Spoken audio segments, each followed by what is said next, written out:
Editing time in motion is our topic today on Luminar Coffee Break. Let's see what we can accomplish in 10 minutes or less, starting now.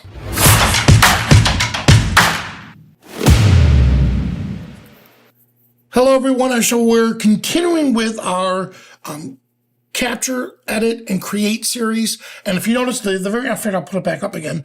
This image right here was from our very own Dale Scott. So what I'm going to do is I'm going to show you how I'm going to edit a shot that has motion in it. Now, this is a shot I did in Las Vegas. A couple things. Now, keep in mind, this here has a lot of black in it, and I really want to enrich the black tones without making the image look too muddy. So normally, let me come up here to edit. Now, normally I would come in here and do my Enhance AI, and I would do the Enhance AI because that just does an amazing feat. But in here, it's trying to make everything properly exposed, and that's not what I want. So I'm not going to go my traditional route. And what I am going to do, because it's a raw file, I'll come here to develop raw, and I want to come down here to the black and white tones, and I want to enrich the black pretty steep. Look at that. Good. Now that's how I imagined that night. And I'll bump the whites up just a touch, not too much. In fact, I'm going to go to a negative, and notice how the neon signs are coming back into focus. Get rid of that. And in this case here, let's see what highlights does. Yeah, I'm going to bring highlights back down. There's not a whole lot I can do for this sign back here because it's really not that important.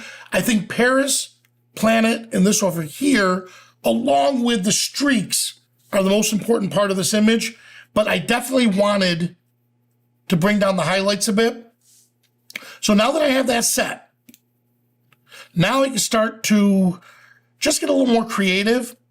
I am going to use Relight, and what's closest to me here, I do want to make it a little bit darker.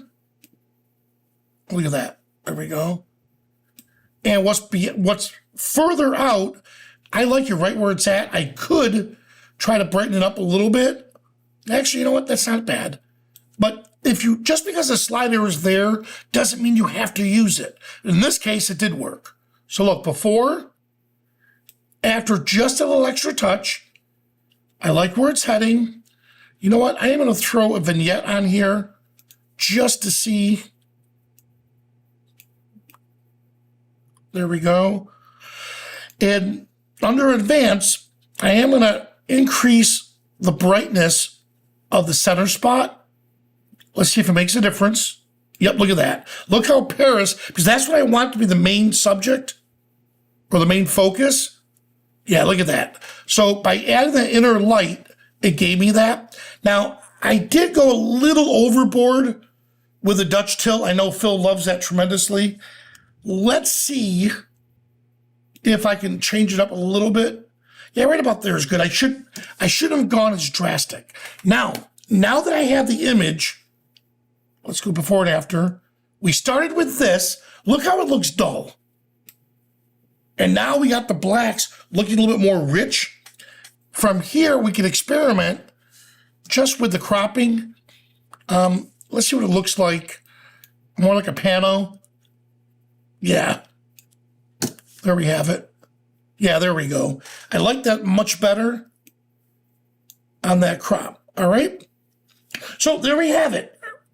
Editing for when you're doing time motion like this, when it comes to night photography, there's not a whole lot you want to go overboard on. Now, if this were a waterfall image, right, where we have that beautiful waterfall to where it's coming down and it's looking very soft and elegant, you may want to use the glow effect just to bring out that whiteness in here. So I went to one extreme because normally I do show you a lot of water images, how we expose.